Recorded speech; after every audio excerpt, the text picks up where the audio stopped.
वर्ण के आधार पर किसी के साथ भेदभाव नहीं होना चाहिए। लेकिन अगर उदयनिधि मारन ये कहना चाहते हैं कि सनातन धर्म को खत्म कर दो, तो मुझे लगता है कि ये एक तरह से एक बड़ा हमला है। तो निश्चित तौर पर नीतीश कुमार जी बचने की चाहे जो कोशिश कर लें, ये पाप के अधिकारी तो होंगे। इलेक्शन होना चाहिए, वन नेशन वन इलेक्शन के पक्ष में है। कांग्रेस भी घबराहट में है कि जो लोकप्रियता एनडीए की है पूरे देश के अंदर, उसका खामियाजा उनको लगता है कि डर लगता है।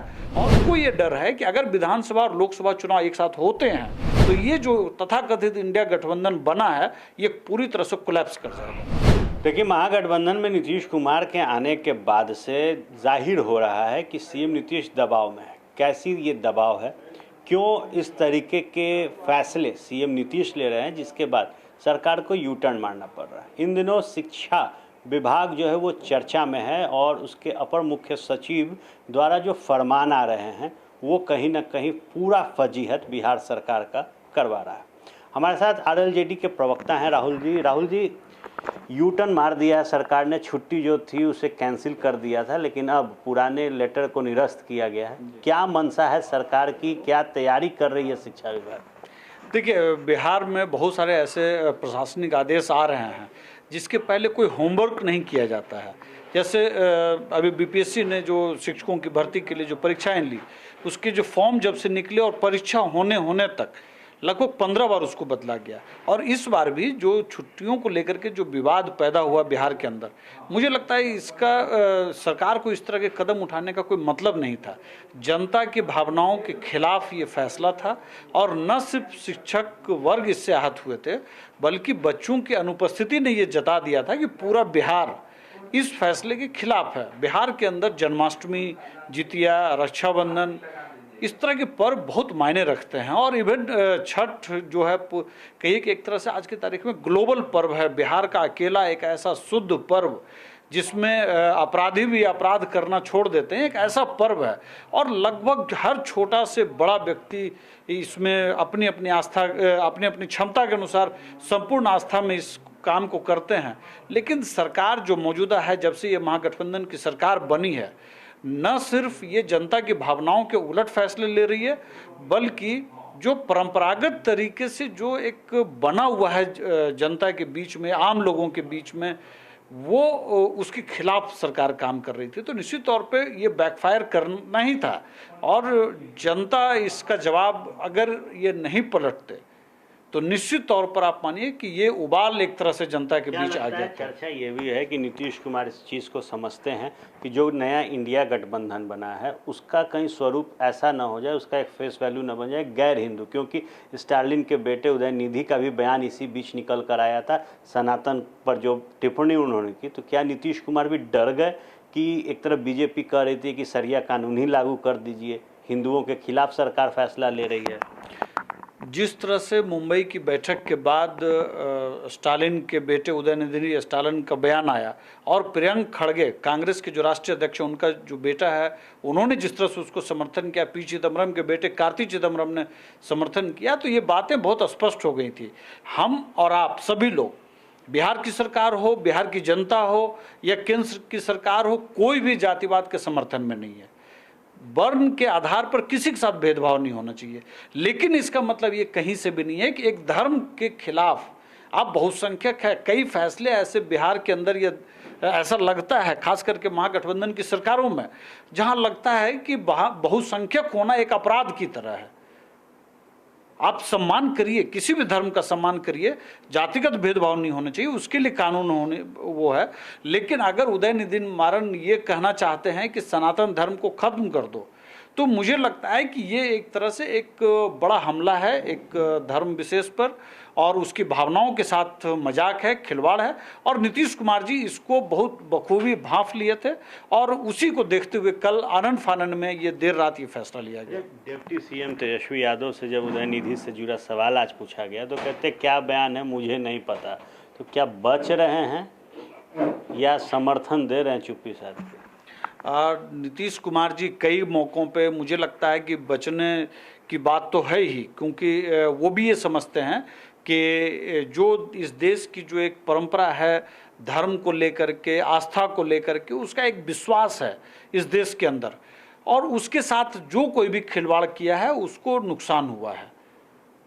इसलिए नीतीश कुमार जी ये बहुत करीने से उन्होंने ये कोशिश की कि इस विवाद से बचा जाए, लेकिन महागठबंधन के जो मुख्य घटक दल हैं वो है कांग्रेस, और कांग्रेस ने जिस तरह से उनके राष्ट्रीय अध्यक्ष के परिवार से जिस तरह का बयान आया, चिदम्बरम के परिवार से जिस तरह से बयान आया, तो निश्चित तौर पर नीतीश कुमार जी बचने की चाहे जो कोशिश कर लें, ये पाप के अधिकारी तो होंगे।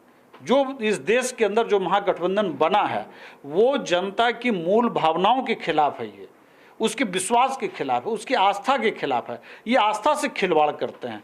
मुझे लगता है कि ये एक व्यक्ति को हराने के लिए, एनडीए को हराने के लिए, देश की स्वीकार्यता दुनिया में बढ़ रही है उसको ये खल रहा है इन लोगों को। और जो भ्रष्टाचार इन लोगों ने किया है पिछले दिनों, तमाम घटक दल इनके भ्रष्टाचार में संलिप्त हैं, और नीतीश कुमार जी भी देर सवेर भ्रष्टाचार में, आप देख लीजिएगा जिस तरह से तमाम इनके इर्द गिर्द लोगों पर जिस तरह से जांच हुई है और सामने चीज़ें आ रही हैं कि हजारों करोड़ की संपत्ति, चाहे वो वित्त मंत्री के परिवार का मामला हो या राष्ट्रीय अध्यक्ष के करीबी लोगों का मामला हो, तो कहीं ना कहीं ये भ्रष्टाचार को छिपाने का भी मामला है। तो ये सब कुछ नीतीश कुमार जी समझ रहे हैं और कहीं ना कहीं नीतीश कुमार जी भी दोषी हैं। वन नेशन वन इलेक्शन का चर्चा हो रहा है और कहते हैं बिहार के महागठबंधन के लोग या तमाम जो विपक्षी दलें हैं कि ये कहीं ना कहीं लोकतंत्र पर निशाना साधा जा रहा है बीजेपी की तरफ से। आने वाले दिनों में जो राजतंत्र आएगा, लोकतंत्र समाप्त होगा, तो क्या लगता है आपके पार्टी का क्या स्टैंड है? वन नेशन वन इलेक्शन होना चाहिए? वन नेशन वन इलेक्शन के पक्ष में है। और अगर किसी विपक्ष के दल को, खास करके कांग्रेस को ये लगता है कि ये लोकतंत्र के खिलाफ है, तो मैं उनसे जानना चाहता हूं, हमारी पार्टी भी जानना चाहेगी, देश भी जानना चाहेगा कि 1952, 57, 62 और 1967 में इस देश के अंदर विधानसभा और लोकसभा के चुनाव एक साथ हुए थे। पहली बार इस लोकतंत्र के खिलाफ किसने हमला किया? पहली बार लेफ्ट की चुनी हुई सरकार, जिसको जनता ने चुना था, उसको बर्खास्त करने के लिए 356 का किसने इस्तेमाल किया था? इस देश के अंदर एक दर्जन नहीं, मुझे लगता है कि कई दर्जन बार कांग्रेस ने चुनी हुई सरकारों को बर्खास्त करने और वहां पर राष्ट्रपति शासन लगाने का काम किया है। मुझे नहीं लगता है कि पिछले 9 सालों में किसी राज्य में इस तरह की इस धारा का इस्तेमाल हुआ हो। तो जो कांग्रेस कह रही है वो अपने अनुभवों से कह रही है कि कांग्रेस को पता है कि इसका इस्तेमाल उसको मलाई भी खाना है। वो देखिए, वो चाहती है कि वन नेशन वन इलेक्शन हो जाए, ताकि ये जो गठबंधन दल के जो लोग हैं वो उनके वो में रहें। उनका जो 52 से 67 का जो उनका जो एक दौर था उसका वो इस्तेमाल कर सकें। लेकिन हम लोग बहुत सतर्क हैं, बहुत सजग हैं, और देश की जनता भी चुनाव के नाम पे, और जिस तरह से संसाधनों की बर्बादी होती है और पूरा देश सालों भर कहीं न कहीं एक तरह से कि चुनाव के मोड में होता है और प्रशासनिक बाधाएं आती हैं, चुनाव आचार संहिता का मामला होता है, तो बिहार को एक देश को एक सस्टेनेबल ग्रोथ की ज़रूरत है, एक अस्थायी सरकार की ज़रूरत है। अगर आप जीएसटी की बात करें तो जब जीएसटी आया था तो ये तमाम लोग विरोध कर रहे थे कि 90,000 कलेक्शन नहीं होगा, 90,000 करोड़ तक भी। आज 1,60,000 करोड़ तक का कलेक्शन है। टैक्स की चोरी कम हो रही है। इस तरह के तमाम मामले हैं। वन नेशन वन कार्ड, जब राशन कार्ड का मामला आया तो गरीबों के लिए वरदान साबित हुआ। मुझे लगता है कि इस देश के अंदर अभी सिर्फ 65% लोग वोट डाले हैं 2019 के चुनाव में। अगर इस तरह से चीज़ें होंगी तो लोगों के अंदर उत्साह भी होगा और कई अच्छे फैसले भी लिए जा सकेंगे। सिर्फ लोक लुभावने फैसले नहीं होंगे। मुझे लगता है कि कांग्रेस भी घबराहट में है कि जो लोकप्रियता एनडीए की है पूरे देश के अंदर, उसका खामियाजा उनको लगता है कि डर लगता है। और दूसरी बात कि जो गठबंधन के अंदर जो दल हैं उनके, आम आदमी और दिल्ली के अंदर अगर कांग्रेस को तय करना हो तो उनको लोकसभा में तो आसान है, लेकिन विधानसभा में किसको नेता मानेंगे?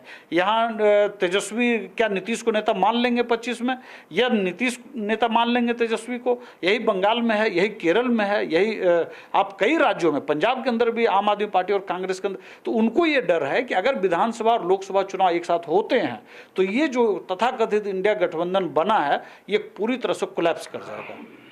देखिए, इंडिया गठबंधन जो बना है वो कोलैप्स करेगा, ये डर है वन नेशन वन इलेक्शन को लेकर। वहीं बात अगर शिक्षा विभाग में जो फरमान जारी किया जा रहा है उसको बताता है कि नीतीश कुमार अब कुछ सोच समझ नहीं पा रहे हैं और इस तरीके के जो फरमान IAS अधिकारी जारी करते हैं उसके बाद सरकार को बैकफुट पर आना पड़ता है, क्योंकि जो छवि बन रही थी इंडिया गठबंधन की वो गैर हिंदू की थी। आप बने रहे फर्स्ट बिहार के साथ, खबरों का सिलसिला यूं ही चलता रहे। धीरे धीरे से मेरी जिंदगी में आना, धीरे धीरे से दिल को चुराना। नमस्कार, मैं अनुराधा पौडवाल 26 नवंबर को पैनोरमा स्टार सीज़न 6 के कार्यक्रम में पूर्णिया बिहार आ रही हूँ। मुझे पैनोरमा ग्रुप के निर्देशक संजीव मिश्रा जी ने बुलाया है, तो हम सब मिलते हैं पैनोरमा होम्स में शाम 7 बजे। नमस्कार। ये लो मुंह मीठा करो, आज मैंने अपना जॉब छोड़ दिया, अब हम पूर्णिया वापस जाएंगे। जॉब छोड़ दिया है? मतलब ये घर कैसे चलेगा? हम करेंगे क्या? और माँ बाबूजी क्या बोलेंगे? इसलिए मैं एक और मिठाई का डब्बा लाया। अपने बिजनेस के लिए लोन अप्रूव हो गया। अरे लोन अप्रूव हो गया वो तो ठीक है, लेकिन पूर्णिया में हम रहेंगे कहाँ? अपना घर भी तो नहीं है वहाँ। इसलिए तो एक और मिठाई का डब्बा अलग से लाया हूँ। हमने पूर्णिया में घर ले लिया है, पूर्णिया के होम्स पैनोरमा में। पूर्णिया में पैनोरमा ग्रुप लेकर आए हैं होम्स पैनोरमा, बड़ा घर, आलीशान जिंदगी और अत्याधुनिक सुविधाओं के संग। अरे अब क्यों मुंह मीठा करवा रही हो? क्योंकि हम घर वापसी जो कर रहे हैं। घर वापसी की खुशी पूर्णिया में होम्स पैनोरमा के संग। Homes panorama, luxurious lifestyle redefined.